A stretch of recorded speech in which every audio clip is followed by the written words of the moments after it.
근데 나오다 보니까 저기 삼집 가수한테 뭐 이렇게 박수가 환호성이 있고 빵집 가수랑 박수가 연기였는데 여기 너무 좋은데? 오케이, 마음에 들어. 끝! 감사합니다. 저는 우리가 이제 보면 테이프 아까 스크린 쿼터 이렇게 돼 있지 않습니까? 지금 보면 이제 음악은 싸이로 대표되는 세상을 향해서 뭐 엄청 나간 것 같아요. 내일 모레 우리 나중에 방송을 보시다 방송이 아니라 우리 이제 인터넷을 보시는 분들은 어떨지 모르겠지만 4월 11일 날인가요? 싸이가 젠틀맨이라는 걸 갖고 아마 상암인가 어디서 콘서트를 하는 것 같은데 참 대단해졌어요. 근데 그거에 반해서 영화는 조금 좀 뒤처진 감이 없지 않아요. 또 왜 그랬을까 하고 생각을 해보면 여러분 스크린 쿼터가 우리 여기 학생들의 대학생들 네, 뒤에서 보니까 우리 학생들 같았어요. 저도 교수예요 직업이. 학생들 보고 반가워요. 스크린 쿼터가 뭔지 아세요? 쿼터 하면 뭐죠? 쿼터라는 거?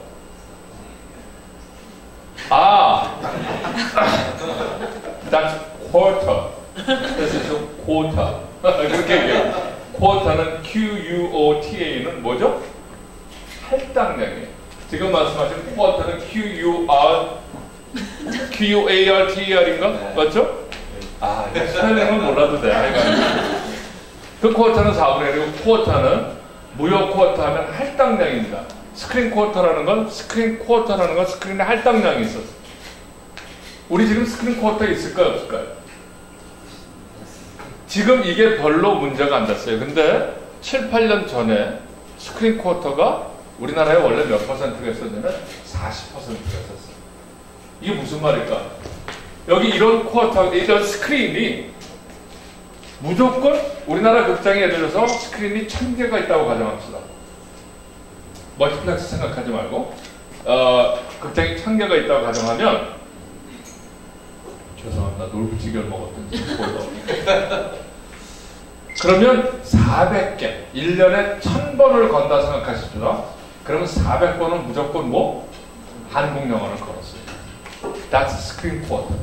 그거를 20%로 줄였어요. 난리 났어요, 영화에. 우리 여기 영화인 한 분이 오셨기 때문에 제가 지금 굉장히 조심을 해야 돼요. 잘못하다가 맞아 죽는 수 있습니다. 그런데 40번 저 지금 손가락 꽂고 계세요. 근데 덩치상으로 제가 굉장히 메마리고. 근데 보십시다. 40%라는 거는 뭐냐면 부지 경작을 늘리면 공급이 40%인 거예요. 쿼터가 무조건 있어요. 그러나 이론적으로 몇 퍼센트까지 한국 영화가 시장 점유율을 가질 수 있다. 아까 나랑 예습한 사람 말고 우리 여기 학생 중에 스크린이 40%가 걸렸지만 실제적으로 한국 사람들이 전부 다 외국 영화는 보고 한국 영화만 보면 맥시멈 몇 퍼센트까지 올라갈 수 있어요? 시장 점유율을? 초등학교에 문제가 있구만. 선생님이 이렇게 질문하면 갑자기 벌렁벌렁 거려. 선생님이 왜 이런 질문을 하지? 딱 그 문제야 지금. 스크린을 40% 걸렸다는 거지 사람들이 아무도 안 보면 어떻게 돼? 그렇지. 실제적으로 스크린 쿼터가 40%가 있다고 항상 시장 점유율을 40%를 개런티하는 거는 그래서 지금은 알아들었기 때문에 좋은 초등학교야. 이게 무슨 말을 해요? 쿼터라는 건 일단 공급은 하지만 누구도 보지 않으면 안 되는 거죠. 그래서 저는 근데 우리가 작년 올해를 보면 어땠죠? 그러니까 40%에다가 다시 20%를 줄인다니까 그걸로 밥을 잡수셨던 분들 영화인과 그의 스태프들은 어떻게 됐어요? 밥줄이 급하고 난리 났었어. 근데 작년 올해 대한민국을 뒤흔든 영화가 뭐죠? 작년에는 뭐였죠? 올해 어떤 영화? 다 보셨죠? 원 없이 울었어 난 가서. 그간 쌓인 슬픔 나 거기 가서 다 버리고 왔어요. 아빠! 하는 너무 이상한가? 그 딸의 정말 가슴 아프죠? 마지막에 아빠가 이렇게 사형대 갈 때 7번 방의 선물 맞나? 7번 방의 선물은 블록버스터 영화도 아니야. 높은 예산이 된 것도 아니야. 근데 1300만 원을 넘었어. 물론 뭐 불황기랑 뭐 이렇게 같이 있다고 했지만 어마어마한 예산을 들인 레미제 여러분하고도 대항해서 이겼을 정도. 작년에 최고 영화는 뭐였죠? 광이었어요. 우리 오늘은 음악 감독을 안 하시는데 우리 남 감독님의 선배님 되시는 분이 맞지? 우리 예재 씨가 저 광해의 그 OST 이런 음악을 담당했을 정도. 대한민국 영화가 20%라는 게 있었는데도 불구하고 40% 이상의 시장 점유율이 50%를 넘었어요. 지금 여러분들은 무슨 생각을 갖냐면 스크린 쿼터 자체에 별로 개념이 없어요. 왜? 그게 사회적 이슈가 안 되니까. 이게 굉장히 중요한 얘기예요. 근데 얼마나 끔찍한 얘기가 있었는지 지금부터 이거 잘 모르시는 얘기. 여러분들이 주로 생각나던 1990년대 초반에 어떤 일이 있는지 아세요? 그때까지는 영화가 스크린 쿼터도 있었지만 미국 영화를 들어오려면 한국 영화 제작사가 배급도 하면서 뭐 제가 기억에 뭐 태창호 뭐 이런 그죠? 맞죠? 이태원 씨인가 그 사장이 뭐 제가 별로 공부 안 해도 머리가 좋은 관계로 이렇게 다 기억을 하고 있어요. 영화만 보면 이렇게 보는데 제작도 하고 투자도 하고 배급도 하는 이 사람이 영화를 서너 편을 해야 반드시 수익권 하나를 얻었어요. 맞습니까? 이건 뭘 얘기할까요? 한국 영화를 몇 편 찍어야 수입 영화를 해서 수입 영화가 와야 그게 돈 되거든. 이경규의 이게 아니야. 응? 이게 돈이 되거든. 그러니까 어떤 영화를 만들까? 좋은 영화, 비싼 영화를 만들까? 그냥 일단 3편을 찍을까? 3편을 찍죠. 스크린 꽂아내는 거니까 무조건 올릴 수는 있어요. 한국 영화의 질이 좋을까요? 좋지 않죠. 경쟁이 안 돼. 그러다가 미국 영화사가 뭐라냐면 한국 수입업자가 하는 게 아니라 UIP라는 우리가 직접 배급하겠다 그랬어요. 오 난리죠. 직접 배급하면 그때까지 제작해서 먹고 살던 사람들이 어떻게 돼? 번번이 할리우드의 최고의 자본가들한테 어떻게 당하겠어? 난리가 납니다. 어떤 난리가 난지 아세요? 이게 영화관이라고 가정합시다. 내가 당시에 영화 제작 수입업자야. 어떤 일을 벌였을까? 선진국이 아니라 문명국에서 절대 있을 수 없는 일이 생깁니다. 뭔지 알아요?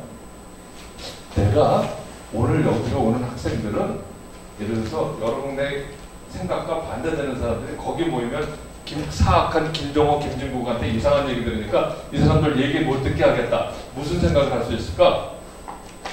들어와서 놀래게 저 뒤에다가 뱀을 푼다고 한번 생각해보세요. 여기 오겠어요?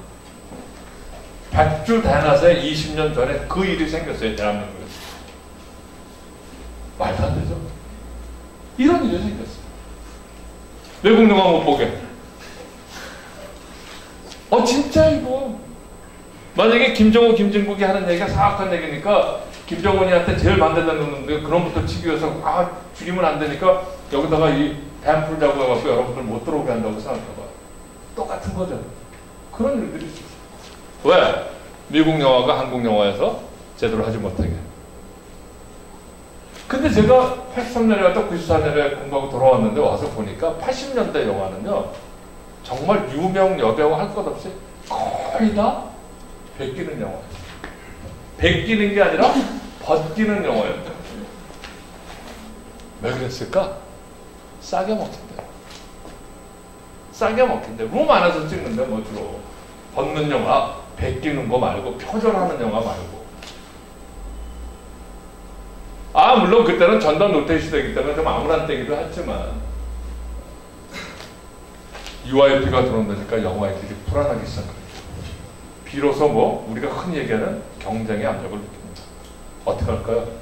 차근차근 살기. 제 기억하기에는 아마 93년 같아요. 92년인가 93년 한국 전 제일 싫어하는 남자 사실 이 남자. 자기가 굉장히 마초라고 생각하는 남자. Whose name is? His name is? Mr. 초이민수. 이 사람이 양평에 거대한 저택을 갖고 사는 사람 있잖아. 영화배우. 그의 이름은 미세스 심혜진과 같이 만든 영화가 있습니다.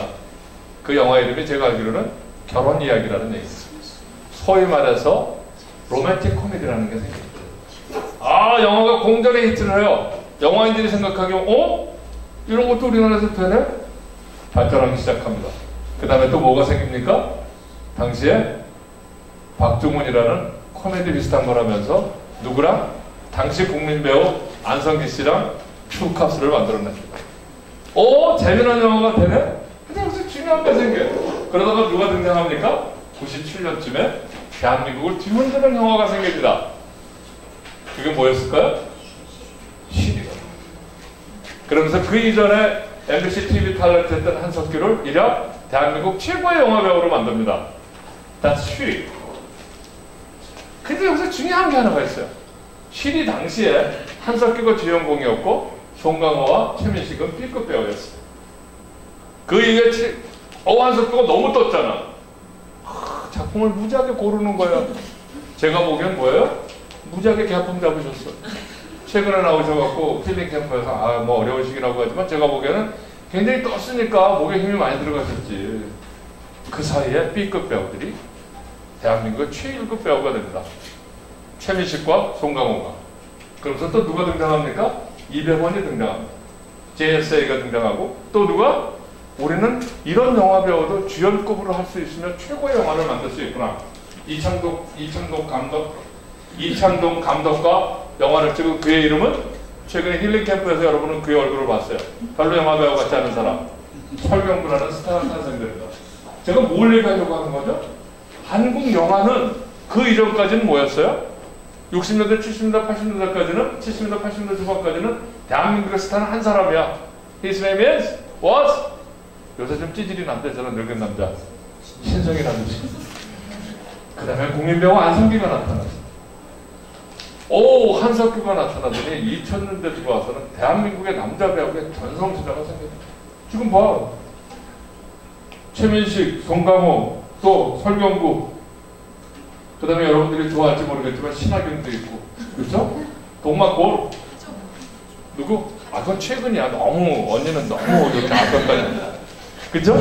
하정우랑 유지태. 뭘 얘기하죠? 소재도 많아지고 영화 배우도 많아지고 더불어서 뭐죠? 대한민국의 영화에 풍년의 시대가 옵니다.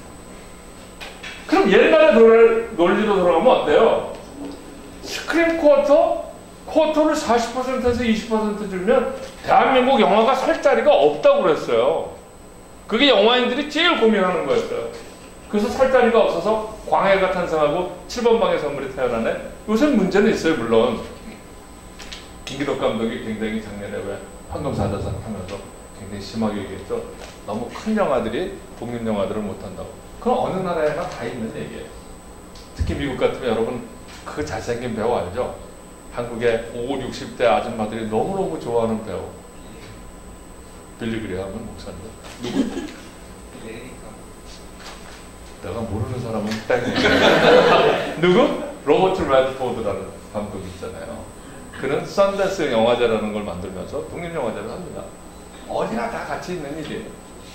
대한민국이 이렇게 발전을, 뭘로 발전을 해요? 40%에서 20%를 줄이면 왕창 망한다고 했는데 대한민국 영화는 오히려 더 커졌어요. 뭘 드리고자 하는 말씀이죠? 90년대 초반에 UIP 직배로 해서 그들이 들어오면 우리는 다 망한다고 했어요. 그런데 오히려 쉬리라는 영화를 만들어내고 실미도 태극기 휘날리며 괴물, 해운대 엄청나게 블록버스터 영화들이 많이 생기죠. 그리고 CG도 막 무지하게 발달했고 컴퓨터 그래픽 하는 거죠. 그리고 각종 로맨틱 코미디도 많이 생기고 또 지금 아까 말씀하신 하정우라는 배우 그와 함께 약간의 로맨스가 있을지 말지 모르지만 하여간 공효진도 있고요. 그리고 우리를 늘 즐겁게 해주는 누구? 몸 좋은 차승원이 있습니다. 그쵸? 차승원이 좋아하는 거. 막을 때 완전 안정된 시장이 있었을 때 대한민국의 영화의 질은 너무너무 해요. 70년대, 80년대, 90년대 영화는 여기 혹시 교회 다니시거나 교회 절에 가시는 분들은 이렇게 목사님이나 스님이 처음 말씀 시작하면 이거 무슨 말로 할지 되게 이게 뻔한 분들 있잖아. 그러니까 영화 처음 딱 들어가면 저거 어디로 가겠구나 하는 게 뻔한 영화들이었어요. 지루하고 영화가 굉장히 천천히 돌아가고. 요새 영화들은 어떻죠? 너무 재밌어. 너무너무 재밌어. 오죽하면 우리의 그 대본을 헐리우드에서 리메이크 하겠다고 생각했어요. 경쟁력이 있는 거예요. 이 경쟁력이 어디서 생겼을까요? 40%를 하고 우리가 다 제작, 투자 제작, 배급까지 하고 수입까지도 다 했을 때는 외국 영화도 알아서 다 우리가 선택하는, 누가? 제작자가, 배급자가 우리의 입맛에 맞지 않게. 그러나 그들이 열렸을 때는 제일 먼저 소비자가 행복했고, 또 불안감을 느꼈던 제작자나 투자자들은 오히려 신비일전에서 더 좋은 영화를 만들어서 우리는 영화를 좀 즐기게 됐어요. 저는 사실 2년에 한 번 정도 영화를 간답니다. 굉장히 제가 인문학적 상상력이 부족하다고 누가 무지하게 요구해갖고 7번 방에 선물을 갔는데, 그때 와이프랑 그랬어요.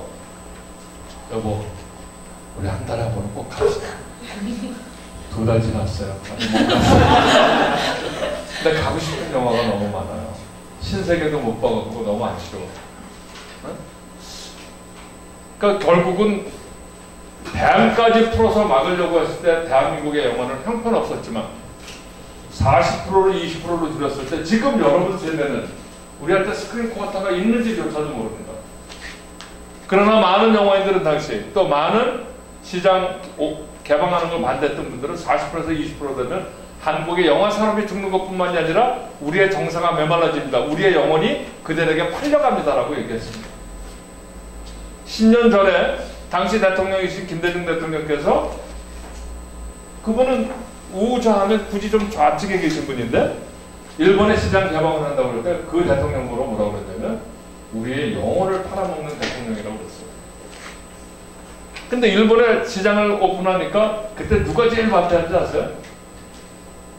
일본 거 많이 느꼈던 작곡자나 영화 제작자나, 특히 누구?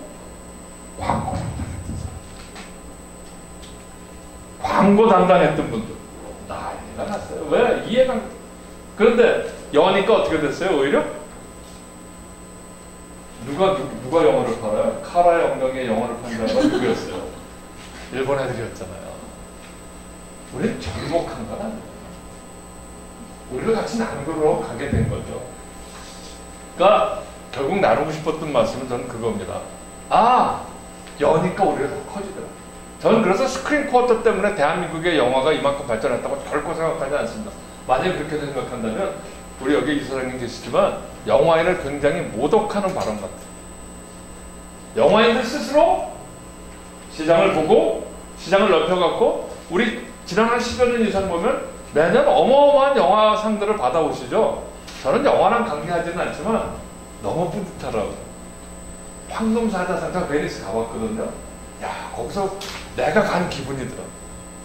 그 황금사자상을 탔다라는 건 헐리우드에서 오스카상 타는 거하고 다릅니다. 그건 자본의 힘이지만 이건 세상의 모든 사람이 와서 황금사자상을 탔다. 비록 우리나라에서 비주류 영화인이지만 그건 우리 토양 안에서 만들어진 거 아니잖아요. 다 같이 축하할 만해요. 그분이 강심장에 나왔을 때 저 사람도 이제 개화가 되는구나. 그도 오픈한 거죠. 저는 그런 의미에서 참 반갑게 맞아들였어요. 여러분 개인도 스스로 마음의 문을 닫을 때 여러분이 커지기는 어렵습니다. 세상도 나라도 마찬가지고 어느 누구도 마찬가지입니다. 열었을 때 커지고 더 내가 훨씬 더 높아지더라 하는 거를 여러분과 나누고 싶었던 얘기입니다. 이쯤으로 일단 박수 쳐주시면 돼요.